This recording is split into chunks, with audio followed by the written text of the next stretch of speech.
Hi, Asia, how are you? I'm great, Dr. Shelly. How are you this morning? I'm perfect, thank you. I wanted to chat with you because I think you are one of those persons that I heard you tell your story as an author. And we're not going to introduce you because we're going to know a lot about you and learn a lot about you whilst we go through this interview with you. However, I heard a lot. You share your story, and for me, it was quite interesting. So I think this series of programs that we're doing is for new and aspiring authors to learn how to basically, in this case, create their own or formulate their own story. So you did a great job. So I wanted to hear from you. What is the process you used and everything? So I'll just jump right into the question. So my first question to you is, what inspired you to start writing? And how did that shape your author brand today? Well, I was first inspired by a an author when I was in elementary school. Francine Pascal wrote this series, Sweet Valley Twins, and it was absolutely nothing like my experience in childhood.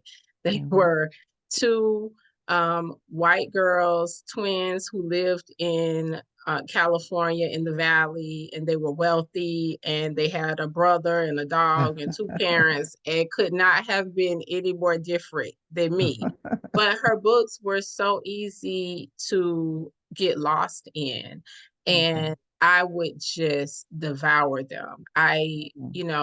My grandmother would go to Kmart and I would go into the reading aisle because back then they had a book aisle, and I would Mhm. go into the reading aisle and I would read while she was shopping. And I asked for the books for my birthday. I'm not kidding. I would read like four or five in a week.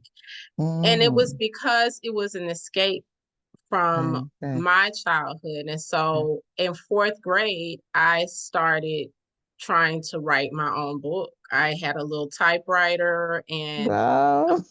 and I was modeling my writing after Francine Pascal, so I'm looking at her chapters and I'm looking at like, okay, I don't know if I knew that it was dialogue then, but I knew like someone was speaking and it was quotation marks. So, okay, I'm going to have quotation marks here. Uh, so that's really where the inspiration came from. Another author, Yeah, early author, Cleary yeah, Beverly yeah, Cleary, the Ramona books, yeah. Ramona the Pest, and those are really popular when I was growing up. But they were so easy to just get lost into and escape into, and I Mhm. love that. So being a lover of books, I became a lover of writing. And in terms of my own story, um, I think that the three often go hand in hand, reading, writing, Mhm. speaking, right? Yes. And Mhm. so my grandmother I was raised in a church and I had to do Easter speeches and Christmas plays and Christmas speeches. And Yes. my grandmother was a speaker. She did not play about you getting up and reading your part. You had to perform. So I learned how to be on stage and perform in that sense in church Yeah, and yeah, speaking a yeah, lot in church. And yeah. because of that, I really developed the love of speaking as well. And so throughout high school, I would do these speech competitions and that sort of thing. And then as I um, became an adult, I started taking Toastmasters and learning to craft the art Okay, of speaking. And through that, I started sharing my story as a motivational speaker for you. okay. And so the writing, I think, was the precursor Mm. to me speaking. And then they really were interchangeable for me because even as a speaker, you need a product and your audiences want to leave with something, right? So that's really where it started for me. Perfect. So thank you for sharing that. And I see that I'm going to ask you another question, but if you've already responded, you may say so no, right? Or you can weave it in whichever way you want to do it. Okay. How did you discover your unique voice? Because you were talking about the author that you emulated, right? But how did you develop or discover your unique voice and message as an author? Okay, and if I you have respect, it's okay.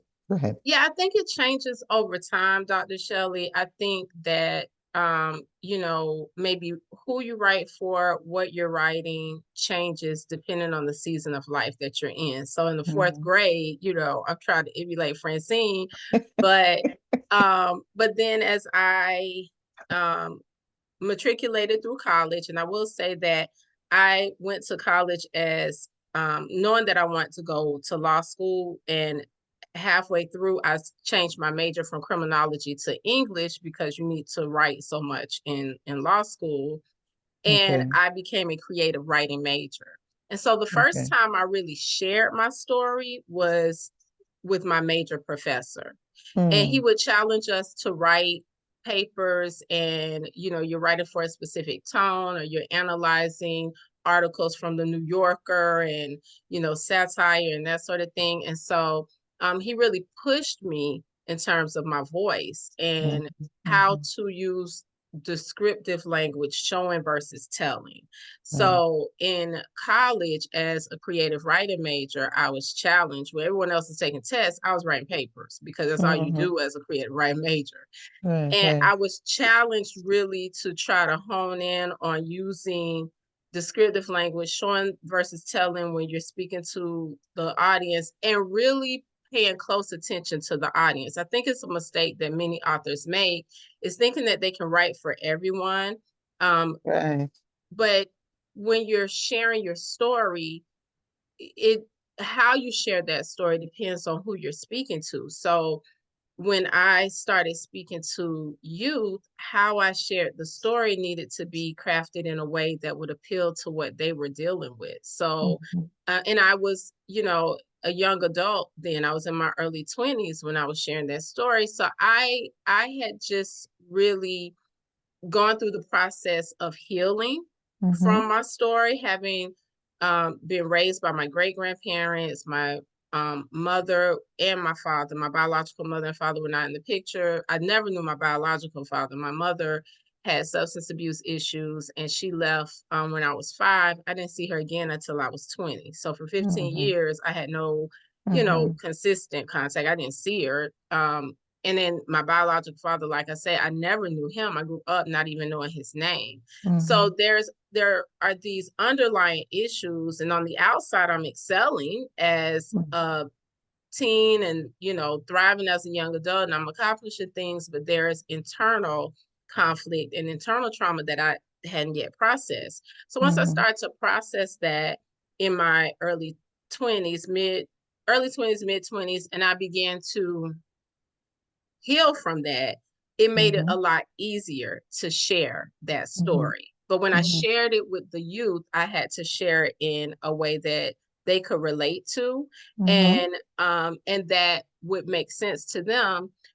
Now when I share my story, I am coming from a different perspective, because certainly I've had additional experiences in life. And that's why I Mhm. said that that story is going to shift. And so my primary target audience is no longer youth. I speak to working women who are in Mhm. search of balance, because when we talk about brands, being a part of a brand strategy group, I have learned this, and this is really their motto, that you are most powerfully positioned to help the person you once were. So Uh-huh. so Yes. as a Yes. young Yes. adult, I'm Yes. looking at the youth and saying, okay, I was here, I've Right. healed, Right. and so Right. now I'm here. As a, you know, uh almost 50-year-old woman Mhm. who has, a preteen and a kid in elementary school, and I'm caretaker to my elderly grandmother, I am navigating a whole Right. lot of different seasons in life. Yes. And Yes. Yes. so I'm looking at that working mom who's trying to juggle things. I know Right. what that is. So you're Right. most Right. powerfully positioned to help the person you once were. And when you're telling Right. your story, that's the angle you want to come Right. from. Right. So I quite understand the different seasons you go through. And I love to talk about transitions. I help a lot of women and individuals who are going through career transition or transitions as an adult. You're 50 years old and you're going into over there, and then you go crazy and you start thinking about different kind of stuff. So those are the people I love to work with. So I quite understand the seasons of transition, and I liked where you started off with the youths, and then now you're into the women. So what I want to ask is, based on that perspective that you've shared, what key lessons did you learn while building your brand that you wish you knew earlier? Oh, so many. Uh, you as a content creator, and there are a lot of content creators now, right? But Yes.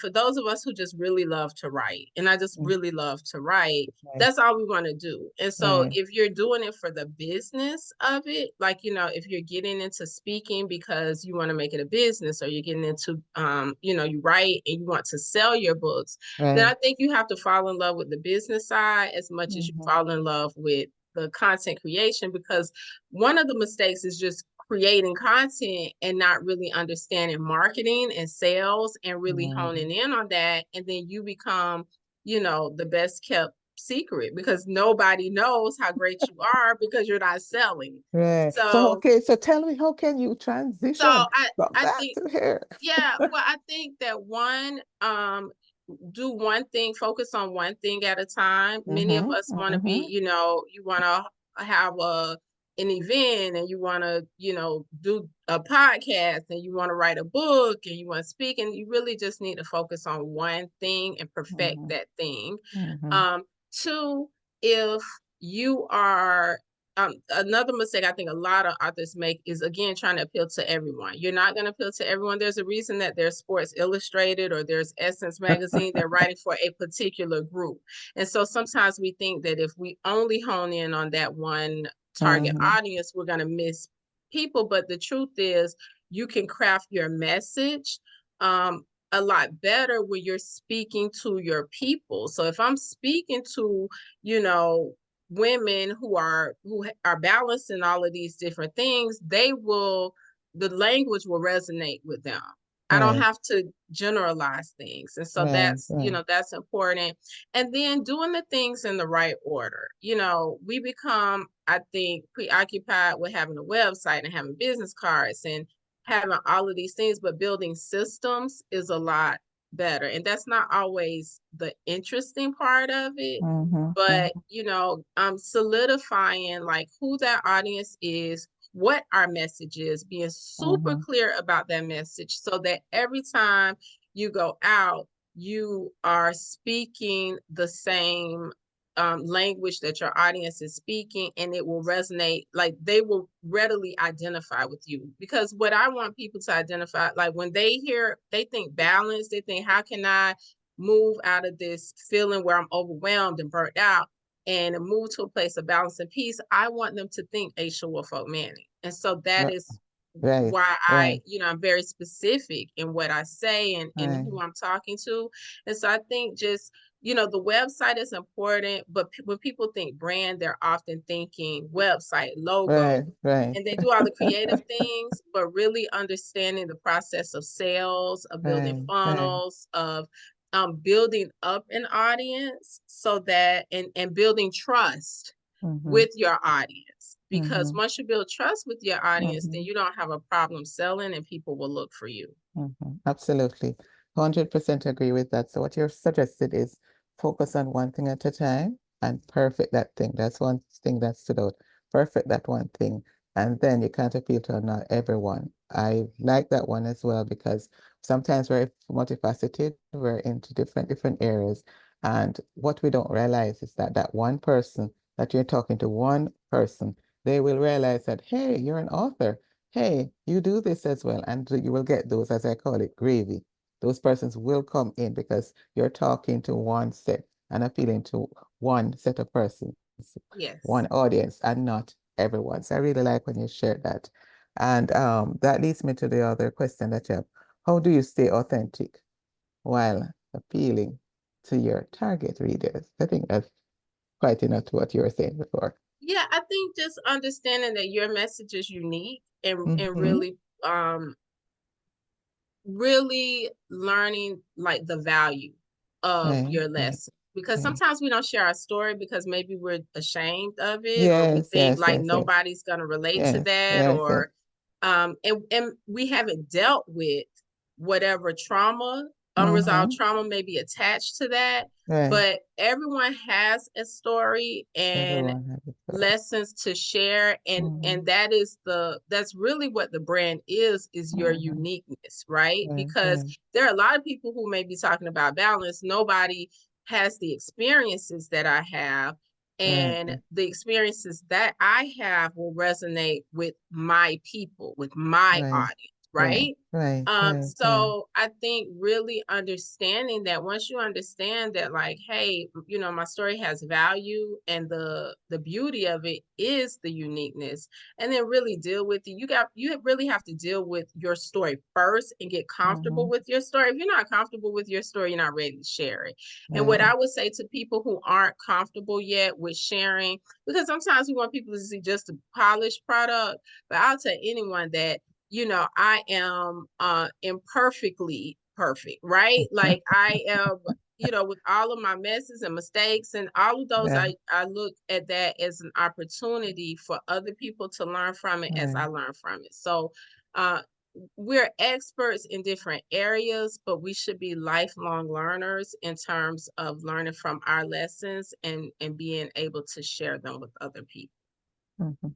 I say, that last year I met you, really met you, at the women's conference that we had, the Writers Group, women audience. And we were women conference, I mean.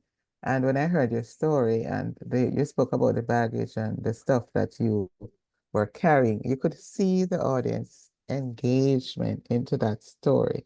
They were trapped into that story that you were telling and wanting to hear the end of it, and you could hardly finish it enough because for the audience that they were all trapped in it. And that's the reason why I think that story was resonated with so many persons. And I'll go to my other question that I have. What advice, as we wrap up now, what advice would you give to aspiring authors who are struggling to define their story and brand identity?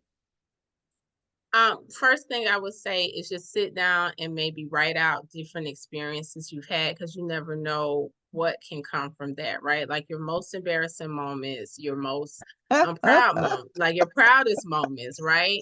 Maybe the top 5 lessons that you've learned, the funniest experiences that you've had. And if you just sit down and write out those things, then it will help. I know that, every time I write a book, it's a different process. But one of the things that I do in my process is, once I know what my chapter topics are going to be, then Mm-hmm, I sit down and I try to write out a list of stories that I can use in each one, because stories are so important. People mm-hmm, remember stories, right? Because mm-hmm, people mm-hmm. remember how you make them feel, and Right, right, stories told the right way right. will definitely evoke emotion. I So like that. Stories told the right way, because there's a right way, right? yes, stories told the right way will evoke emotion. So if you just start by, as writers, we say the more you write, the more you write, right? And just Right, write. right, right. Just get the words on paper. So just get a list of different things that have happened in life and keep a running list of that. And I think, that's a great place to start in terms of Mm-hmm, where you pull mm-hmm, the most meaningful experiences, because then you can attach them to your message, like mm-hmm, whatever your message is, but mm-hmm, also be very clear with your mm-hmm, message. mm-hmm. So I have this thought that came to my mind as you're sharing there. What genre do you write in? I write nonfiction, self-help, although I love fiction. But I Yeah, write nonfiction, personal growth, self-help books, inspirational, right, motivational. right. But I am an aspiring fiction writer, author, but I've started in the past, Dr. Shelly, and I've even written a manuscript, probably not the right way. But to the point that I said earlier, focusing on one thing, Right, right. I had to put it down. And it's hard because I really want to write fiction, but it's hard, and I can't do fiction and what I'm doing now as a speaker. I can't do both. And Right, right, so there right, will come another point where I will right, pick up that pen and get back to the right. fiction. But no, I can't do it.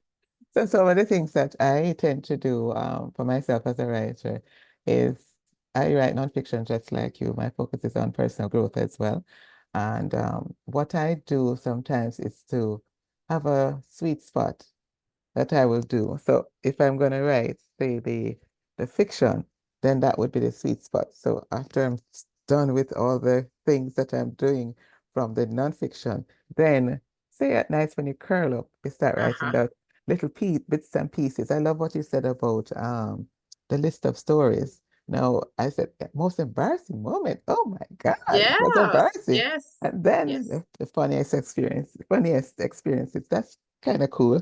But yeah. the most embarrassing one, shy The away from most that. But guess what? Well, guess what? That's what people want to That's hear. what people want to hear. Yes, they do not want to hear about all of our accolades I and know. and those are the things that really make the audience connect with you Right, and will resonate, right, with your people because they can identify with right, that. right, right, So, right. yeah, and people love transparency now more than ever with social media. So, being transparent and letting them know that like I did not get this right. And this is why. And please don't do it the way I did, right? Exactly. I think most of the things that I've done in my life, in terms of writing and working with others through leadership coaching and development of them, I think most of it came from my experiences. So I made a lot of mistakes.